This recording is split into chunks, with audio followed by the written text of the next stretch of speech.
بسم اللہ الرحمن الرحیم اللہم صلی علی محمد وعلی آل محمد وبارک وسلم رب اشرح۔ السلام علیکم ورحمۃ اللہ وبرکاتہ۔ ناظرین آپ خوش آمدید کہتے ہیں۔ دورہ ترجمہ قرآن کے تعلق سے پروگرام کا سلسلہ جاری ہے۔ وقفے سے پہلے دورہ ترجمہ قرآن اس ٹائٹل کی تھوڑی وضاحت، اس کا پس منظر اور کیوں ٹی وی پر پیش کیا جانے والا یہ منفرد پروگرام، اس کی تھوڑی تفصیل آپ کے سامنے رکھی گئی۔ اب آپ بات کو آگے بڑھاتے ہیں۔ اللہ کا شکر واجب ہے، یہ سب کچھ بھی ہو گیا اور اللہ کا شکر واجب ہے 30ویں شب ہمارے پاس ہے، ایک رات ایک دن اور ہے۔ نفل کا ثواب فرض کے برابر، فرض کا ثواب 70 فرضوں کے برابر۔ جنت کے دروازے کھلے ہیں، کوئی بند نہیں ہے۔ جہنم کے سارے دروازے بند ہیں، کوئی کھلا نہیں ہے۔ اللہ کی طرف سے مغفرت کے فیصلے ہو رہے ہیں، ہر رات میں رمضان شریف میں ہوتے ہیں، ہر دن میں ہوتے ہیں، تو یہ محنت کرنی ہے۔ اللہ مجھے اور آپ کو ہم سب کو مزید توفیق عطا فرمائے۔ ہاں، اس محنت کے بعد ایک اور رات آئے گی جس کو ہم عید الفطر کی رات کہتے ہیں۔ یکم شوال اس کی پہلی رات ہوگی جس کو لیلۃ الجائزہ بھی کہا جاتا ہے۔ آئیے اس کے تعلق سے کچھ باتیں آپ کے سامنے رکھیں۔ سب سے پہلا نقطہ اس تعلق سے ماہ رمضان کی برکتوں کے اختتام پر انعامات الہی۔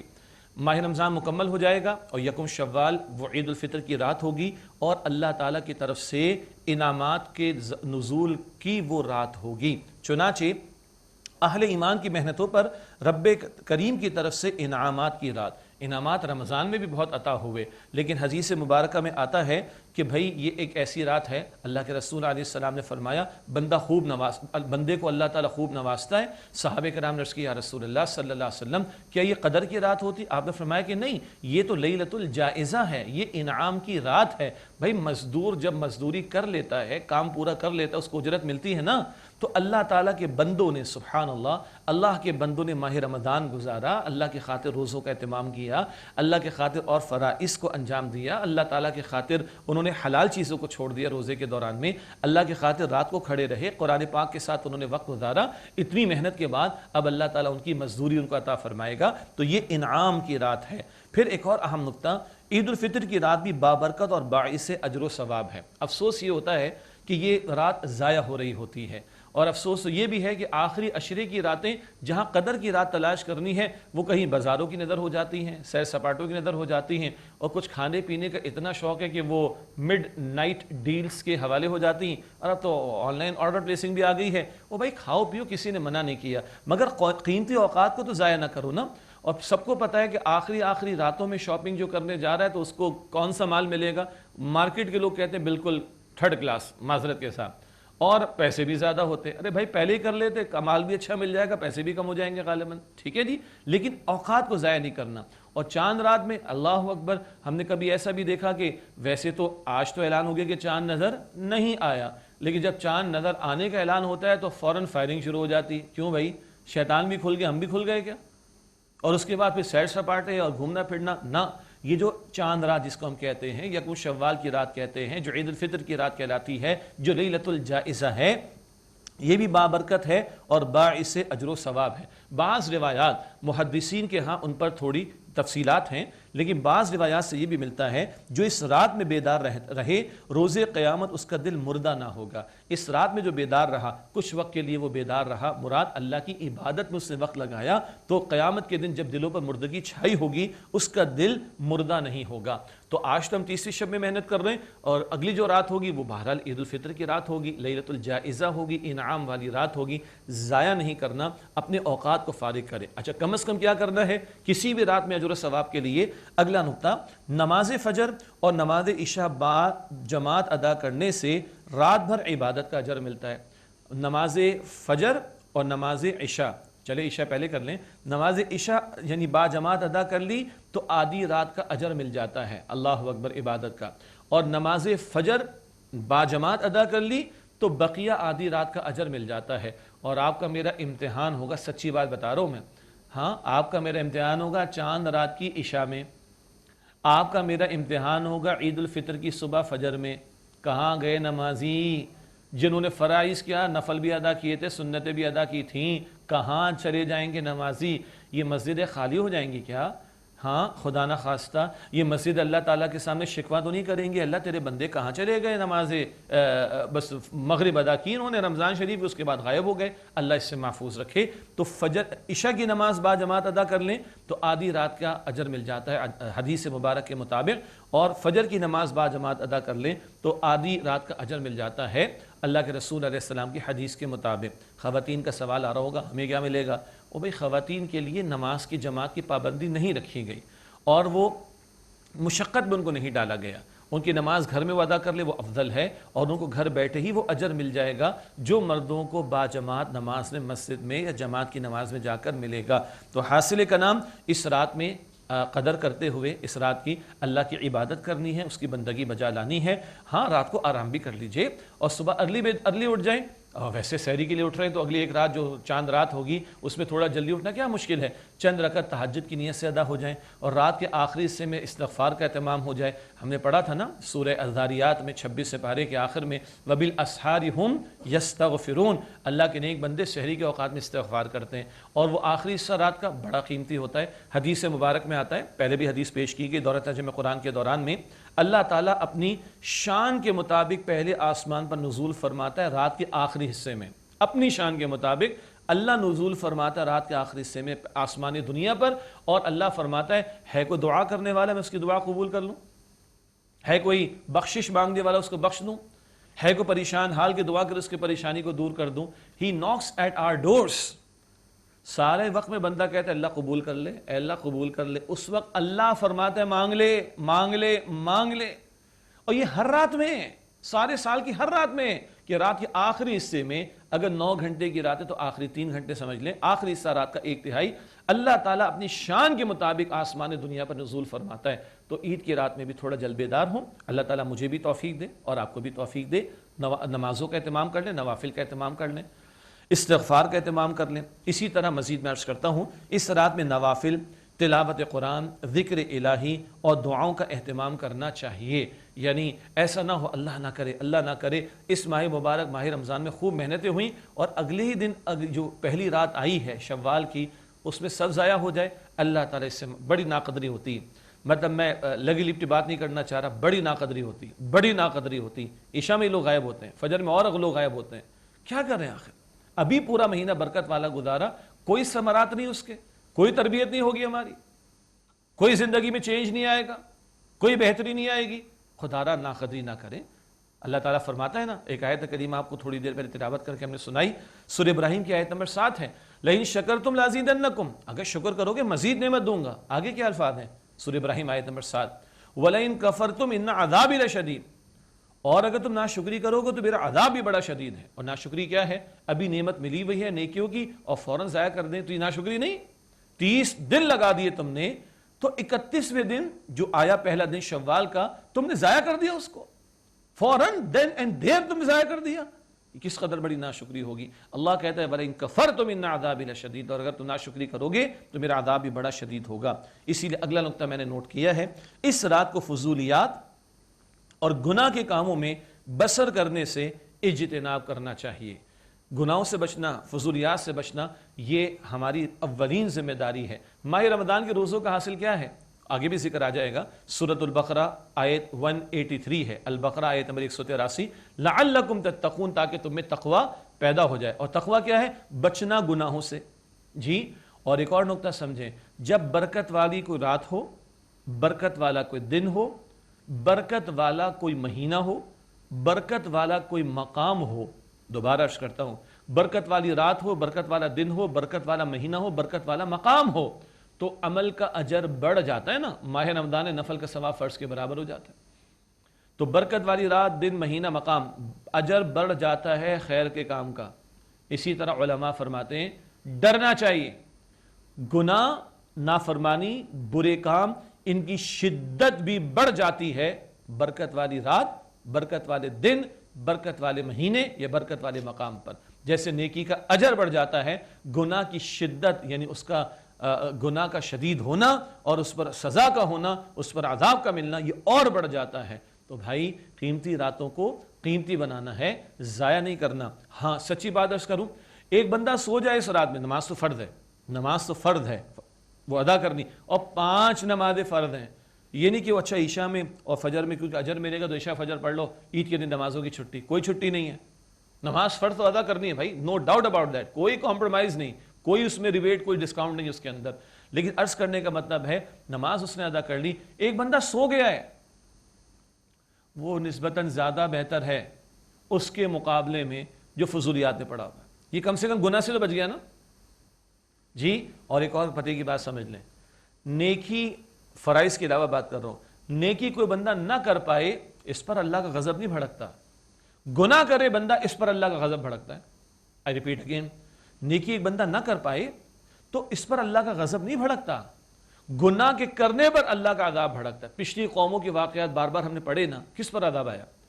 وہ ہم جنس پرستی کی گندگی لوط علیہ السلام کی قوم, ناپ تول کی کمی کا معاملہ شعیب علیہ السلام کی قوم, اور جبر کر کے غلام بنا رکھا تھا بنی اسرائیل کو آل فرعون نے, یہ ظلم کیا تھا انہوں نے. ان گناہوں کے ارتکاب پر قومیں مٹائی گئی ہیں.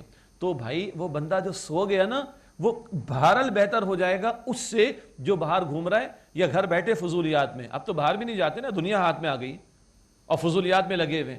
وہ فضولیات میں لگنے والے سے بہتر ہے کہ بھائی بندہ سو جائے, کم سے کم گناہ سے تو بچ جائے گا. اور ایک اور بات سے بات نکلتی ہے, یہ بات اچھی طرح نوٹ کر لیں, ہمارے ہاں نیکی کے کاموں کے کرنے پر تو توجہ ہے. تلاوت کر لو بھائی, تسبیحات پڑھ لو, صدقہ دے دو, درود شریف کا اہتمام کرو, بالکل صحیح بات ہے, ان کا لازماً اہتمام ہونا چاہیے. ادھر تو رجحان بڑھتا ہے, گناہ چھوڑنے کی طرف رجحان نہیں ہوتا. تلاوت بھی چل رہی ہے, تسبیحات بھی چل رہی ہیں, صدقہ خیرات بھی چل رہا ہے, غیبت بھی چل رہی ہے, گالیاں بھی چل رہی ہیں, فلمیں بھی چل رہی ہیں, ڈرامے بھی چل رہے ہیں. ماہ رمضان میں بھی نہیں چھوڑا, استغفر اللہ, انا للہ و انا الیہ راجعون. تو یہ کیا چل رہا ہے؟ اور گالیاں بھی چل رہی ہیں, بے حیائی بھی چل رہی ہے, بے پردگی بھی چل رہی ہے, فلمیں ڈرامے ناچ گانے بھی چل رہے ہیں, دوسروں کی حق تلفی بھی چل رہی ہے. یہ کیا ہے؟ تو ہمارے نیکی کے کرنے کی طرف تو توجہ رہتی ہے, گناہوں سے بچنے کی طرف توجہ نہیں رہتی. اور میں عرض کر چکا ہوں, اللہ کا عذاب بھڑکتا کس چیز پر ہے؟ گناہوں کی وجہ سے. اور سنیں, بندہ گناہوں سے بچنے والا ہو جائے تو اللہ کے نبی مکرم صلی اللہ علیہ وسلم نے ارشاد فرمایا, تم اللہ تعالیٰ کی حرام کردہ باتوں سے بچ جاؤ, تم سب سے بڑے عبادت گزار ہو جاؤ گے. تم اللہ تعالیٰ کی حرام کردہ باتوں سے بچ جاؤ, تم سب سے بڑے عبادت گزار ہو جاؤ گے. اور اسی طرح اللہ کے نبی علیہ السلام نے فرمایا, یہ بہت کم حدیث مبارک آپ نے سنی ہوگی, جو اللہ کی حرام کردہ باتوں سے بچتا ہے, جو گناہوں سے بچتا ہے, اس کا اللہ تعالیٰ کے یہاں وہی مقام ہے جو اس شخص کا مقام ہے جو روزانہ رات کو نوافل ادا کرتا ہو اور ہمیشہ دن میں روزے رکھتا ہو. سبحان اللہ. جو اللہ کی منع کردہ حرام کردہ باتوں سے بچتا ہے, اس کا وہی مقام ہے جو اس شخص کا مقام ہے جو روزانہ رات کو نوافل ادا کرتا ہو اور ہمیشہ دن میں مراد نفل روزے رکھتا ہو. اسی طرح کا مقام اس کا ہے جو گناہوں سے بچنے والا ہو. تو بہرحال اس رات کو فضولیات اور گناہ کے کاموں میں بسر کرنے سے اجتناب کرنا چاہیے. یہ تو ہوا لیلۃ الجائزہ, عید الفطر کی رات, شوال کے مہینے کی پہلی رات, عید کے دن سے پہلے والی رات, اس کی برکتوں کا معاملہ, وہ انعامات کی رات بھی ہے اور باعث اجر و ثواب معاملہ ہے اس کا, اور اس رات میں عبادت کا اجر و ثواب بھی ہے. اور اس میں اگر فجر کی نماز, عشاء کی نماز باجماعت ادا کر لیں تو اجر و ثواب پھر بھی ویسے مل جاتا ہے. مزید نیکیاں کرنی ہے, خیر کے کام کرنے اور فضولیات اور گناہوں سے اپنے آپ کو بچانے کی کوشش کرنی. حضرات نے بھی یہ کام کرنا ہے, خواتین نے بھی یہ کام کرنا ہے, اور کوشش کریں اپنے بچوں کو بھی اس کی تعلیم دیں. بچے بہرحال بچے ہوتے ہیں, مگر تربیت شروع دن سے اگر ہم دیں گے تو انشاءاللہ ان امور میں سارا گھرانہ جب آن بورڈ ہوگا تو سب کے لیے آسانی کا معاملہ ہوگا. اللہ تعالیٰ مجھے بھی اور آپ کو بھی اس کی توفیق عطا فرمائے. اچھا جناب, لیلۃ الجائزہ ہو گئی, اس کے بعد اگلا دن آئے گا, اور وہ کون سا دن ہے؟ عید کا دن ہے. اور ہم نے بڑا لوگوں کو متحرک دیکھا عید کی تیاری میں. ایسے لوگوں کو بھی ہم نے دیکھا جو روزوں کا اہتمام نہیں کرتے, عید کی تیاری رمضان شریف سے شروع سے کر رہے ہیں. اللہ اکبر کبیرہ بھائی, یہ عید اس کے لیے ہے جس نے اس ماہ رمضان میں اللہ کی فرمانبرداری کا اہتمام کیا ہو, لیکن بھارت عید ہمیں عطا کی گئی. تو اب آئیے عید الفطر اور اسی کے ذیل میں عید کا مفہوم کیا ہے, اور دو تہوار جو ہمیں عطا ہوئے, عید الفطر ہے, عید الاضحیٰ ہے, اس کی اہمیت, اس کا تھوڑا پس منظر اور اس کی فلسفی کیا ہے, اس کے مقاصد کیا ہیں. اب آئیے اس پر ہم کلام کرنے کی کوشش کریں. عید کا لفظ, اس کا مفہوم ہے پلٹ کر بار بار آنے والا خوشی کا دن. پلٹ کر بار بار آنے والا خوشی کا دن. ہر قوم میں تہوار ہوا کرتے ہیں, اور موسیٰ علیہ السلام کی موسیٰ علیہ السلام کے افراد جو تھے بنی اسرائیل کے لوگ, انہوں نے بھی کہا, وہ خوان ہے نا سورۃ المائدہ, خوان, خا واو الف نون, کچھ اور نہ سمجھیے گا, ٹھیک ہے, مجھے اندازہ ہو رہا ہے کچھ لوگ کچھ سمجھ رہے ہیں. یہ خوان ہے, خا واو الف نون, یہ المائدہ کا ترجمہ کہ اللہ یہ دسترخوان یہ ہمیں مل جائے موسیٰ تو ہمارے لیے عید کا دن ہوگا. تو عید کا تصور ہر قوم میں کسی نہ کسی انداز سے رہا ہے۔ دین اسلام نے عید الفطر اور عید الاضحیٰ دو عید ہمیں عطا فرمائی ہیں، دو تہوار ہمیں عطا فرمائے ہیں۔ کیوں؟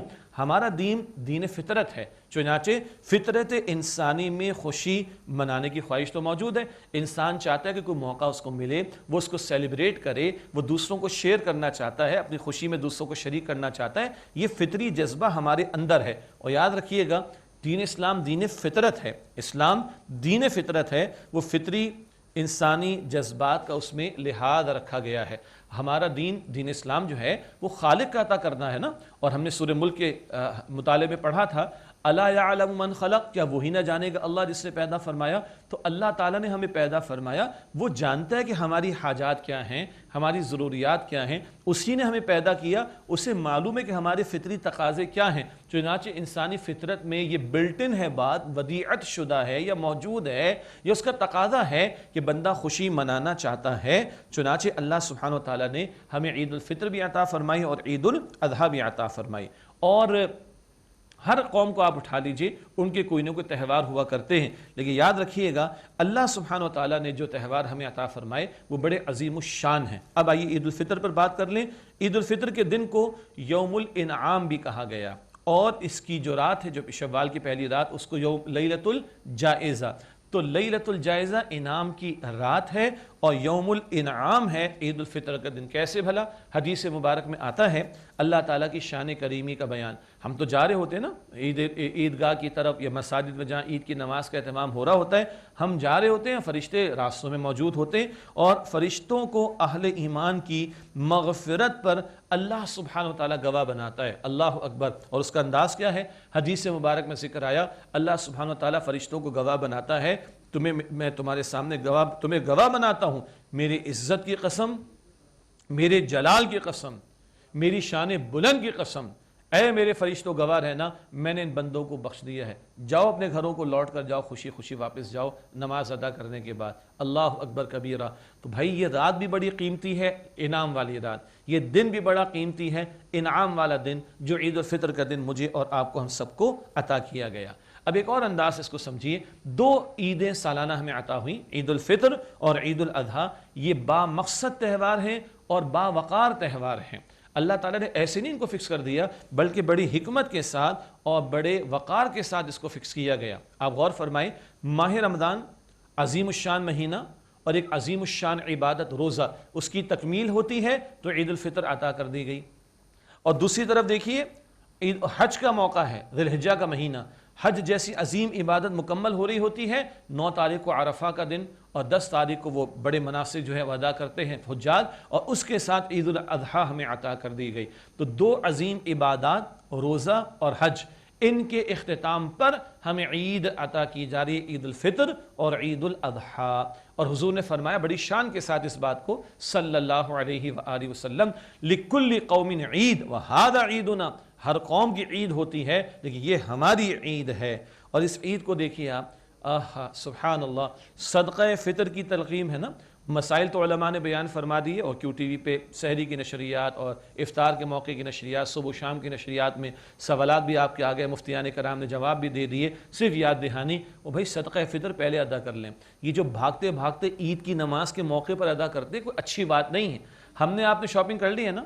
ہاں جی شاپنگ خوب کی ہے بھائی، اور اب ایک اور رات مل کے اور کر لیں گے، کچھ لوگ تو اور زیادہ کر لیں گے۔ تو جس غریب کو ہم صدقہ فطر دینا چاہتے ہیں وہ کب شاپنگ کرے گا؟ وہ کب خریداری کرے گا؟ نماز کے time per? How is it possible? ٹھیک ہو گیا۔ اور دوسری بات، علماء کرام نے مسائل تو بیان فرما دیے، بھائی گندم کے حساب سے اتنا ہے، 170-180 روپے کم و بیش، بھائی جو کے حساب سے 450-450 روپے ہے، بھائی کھجور کے اعتبار سے جو وہ 1000 روپے ہے، کشمش کے حساب سے اور زیادہ ہو جائے گا، کم از کم تو بھائی یہ گندم کے حساب سے ہے، تو کم از کم ادا کر دیا، ادا ہو جائے گا انشاءاللہ تعالی۔ لیکن ہم اور آپ اللہ کا احسان، جن کو اللہ تعالیٰ نے عطا فرمایا اور جن کے پیٹ بھرے ہوئے ہیں اور جن کے بینک بیلنس بھی بھرے ہوئے ہیں، جن کے ڈی فریزر بھی بھرے ہوئے ہیں ماشاءاللہ، جن کے دسترخوان پہ کافی ڈشز بھی ہوتی ہیں، ہم بھی 170 روپے دیں گے؟ ہاں اتنے کی تو شاید ہم میں سے کسی کے بچے کی آئس کریم بھی نہیں آتی۔ کیا خیال ہے آپ کا؟ اور ہم سمجھ رہے ہیں کہ عید کے دن اس غریب کے گھر میں خوشی آ جائے گی۔ مہنگائی کے کس عالم سے گزرے مجھے اور آپ کو پتہ ہے۔ فتویٰ تو مفتی صاحب دیں گے میں فتوے کے میدان کا آدمی نہیں ہوں، ہمارا کام ہی نہیں ہے، ٹھیک ہے، لیکن فتویٰ تو مل جائے گا. ہاں بھائی مفتی صاحب 180 دے دیے فی کس گھر کے 5 افراد کے 900 اتنے دے دیے 900 روپے. ہاں مفتی صاحب ادا ہو گیا. اپنے دل کے مفتی سے پوچھیے 900 تو ہم یوں چڑھ کر جاتے ہیں, 900 روپے تو یوں 1000 گھنٹوں یوں نکل جاتا ہے ہمارا, ایسے ہی ہے نا, تو ادا ہو جائے گا بھائی. لیکن اگر مجھے اور آپ کو اللہ نے وسعت دی ہے تو اچھا ادا کرے صدقہ فطر. اور سنیں اللہ کے نبی صلی اللہ علیہ وسلم نے فرمایا صدقہ فطر کے 2 فائدے ہیں. یہ حدیث ابن سنن ابی داؤد میں آپ نے فرمایا کہ جو روزے کی کوتاہی ہیں وہ معاف ہو جاتی ہیں, اور 2 غریب کے لیے بھی عید کی خوشی کا سامان ہو جاتا ہے. اچھا ہمارے روزے کیسے ہیں, مجھے میرا اور آپ کو آپ کا پتہ ہے کتنی کوتاہی ہیں, ہم سب کو پتہ ہے نا. تو ہم نہیں چاہتے ہماری کوتاہیاں معاف ہو جائیں, تو بہتر ادا کریں, کم از کم ادا کریں گے ادا ہو جائے گا, وہ فتویٰ تو مل جائے گا آپ کو. لیکن اگر اللہ نے وسعت دی تو زیادہ دیجئے, کوتاہیاں معاف ہوں گی 1, اور 2 غریب کو بھی عید کی خوشی میں شامل ہونے کا موقع مل جائے گا. اور غور کریں کتنا پیارا دین ہے, مخلوق خدا کا بھی لحاظ رکھا جا رہا ہے. صدقہ فطر عید الفطر کی نماز سے پہلے ہے, تاکہ تم مخلوق خدا کو بھی اس عید کی خوشی میں شامل کر لو. اور پھر کیا ہے, نماز عید الفطر کی 2 رکعت ادا کرنا. ہاں دن کا آغاز اللہ کی تکبیرات سے, وہ آگے ذکر بھی ابھی آ جائے گا. اللہ اکبر لا الہ الا اللہ واللہ اکبر وللہ الحمد. ان تکبیرات سے ہمارے دن کا آغاز ہوتا ہے. اللہ سب سے بڑا ہے, اللہ سب سے بڑا ہے. ہاں ہماری خوشی بھی اللہ کے حکم کے تابع. ایک دوسرے ممالک کے لوگوں کی یا دوسرے مذاہب کے لوگوں کی یا دوسرے علاقوں تہذیبوں کے لوگوں کی خوشیاں ہوتی ہیں. شرابیں پیتے ہیں, ایکسیڈنٹ ہوتے ہیں, ہلڑ بازی کرتے ہیں, مار پیٹ ہو جاتی ہے, ہو جاتا ہے نا, جوا کھیلتے ہیں آپے سے باہر ہو جاتے ہیں, اور ایکسیڈنٹس ہو جاتے ہیں, نہ جانے کیا کچھ ہو جاتا ہے, اور مخلوق کو بھی تکلیف ہوتی ہے, اپنی جان کا بھی نقصان کر رہے ہوتے ہیں. اور ادھر کیا ہے, مخلوق کو فائدہ پہنچاؤ, پہلے صدقہ فطر ادا کر دو.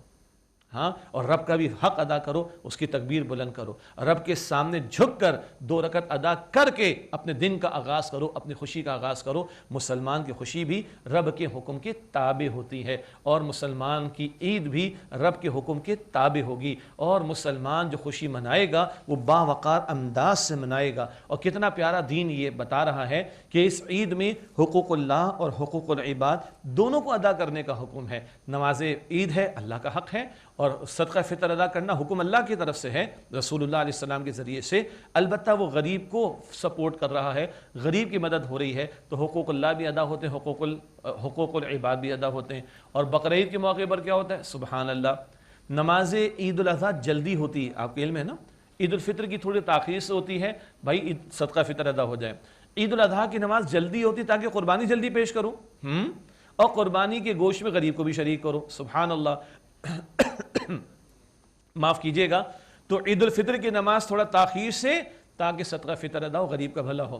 عید الاضحیٰ کی نماز ذرا جلدی تاکہ جلد نماز ادا کر کے قربانی پیش کرو, غریب کا فائدہ ہو جائے. دونوں عیدوں میں دیکھیں حقوق اللہ اور حقوق العباد کو شامل کر دیا گیا. یوں اقوام عالم اور دیگر مذاہب سے بالکل جدا امتیازی تہوار ہے عید کا, جو مجھے اور آپ کو ہم سب کو عطا فرمایا گیا. اسی لیے اللہ کے رسول علیہ السلام نے فرمایا لِكُلِّ قَوْمٍ عید وَهَذَا عِيدُنَا, ہر قوم کی کوئی عید ہوتی ہے, یہ ہماری عید عید الفطر اور عید الاضحیٰ. عظیم عبادات کے ساتھ جوڑ دیا گیا, عظیم کاموں اور امور کے ساتھ جوڑ دیا گیا, اللہ کی بڑائی کے اعلان کے ساتھ جوڑ دیا گیا, اللہ تعالیٰ کے سامنے جھکنے کے ساتھ جوڑ دیا گیا, اور مخلوق خدا کے کام آنے کے ساتھ جوڑ دیا گیا. حقوق اللہ کا بھی اہتمام اور حقوق العباد کا بھی اہتمام ہو رہا ہے.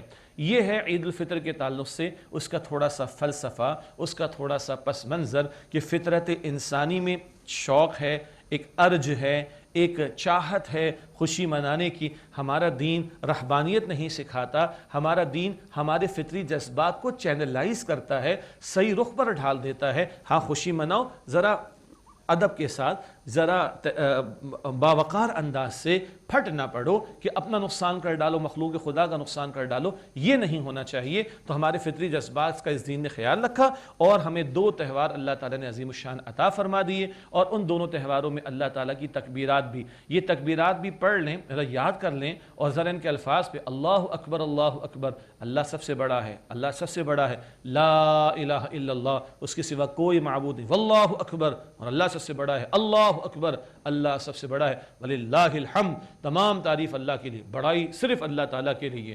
تو ہم تو چھوٹے ہیں، یہ پیشانی سجدے پہ لگ گئی تو ہم تو اپنے آپ کو بچھا گئے اللہ کے سامنے۔ بڑائی صرف اللہ سبحانہ و تعالیٰ کے لیے۔ اور رمضان کے حوالے سے اس قرآن کے بارے میں فرمایا گیا وَلِتُكَبِّرُوا اللَّهَ عَلَى مَا هَدَاكُمْ، اللہ کی بڑائی بیان کرو اس ہدایت پر جو اللہ نے تمہیں عطا فرمائی۔ تو یہ تکبیرات اس ہدایت کے عطا ہونے پر بھی اور اللہ کی بڑائی کا اعلان اور اپنی سبمیشن اور اپنے جھک جانے، اپنے بچھ جانے کا اعلان ہے۔ یہ ہے بامقصد تہوار جو عید الفطر اور عید الاضحیٰ کی صورت میں ہمیں عطا کیا گیا۔ ناظرین کرام، وقفہ لیتے ہیں، اس کے بعد عید الفطر کے کچھ آداب بھی تو ہیں نا، ان پر انشاءاللہ کلام کریں گے۔ ملاقات ہوتی ہے ایک وقفے کے بعد، امید ہے آپ ہمارے ساتھ ہی رہیں گے۔ السلام علیکم ورحمۃ اللہ وبرکاتہ۔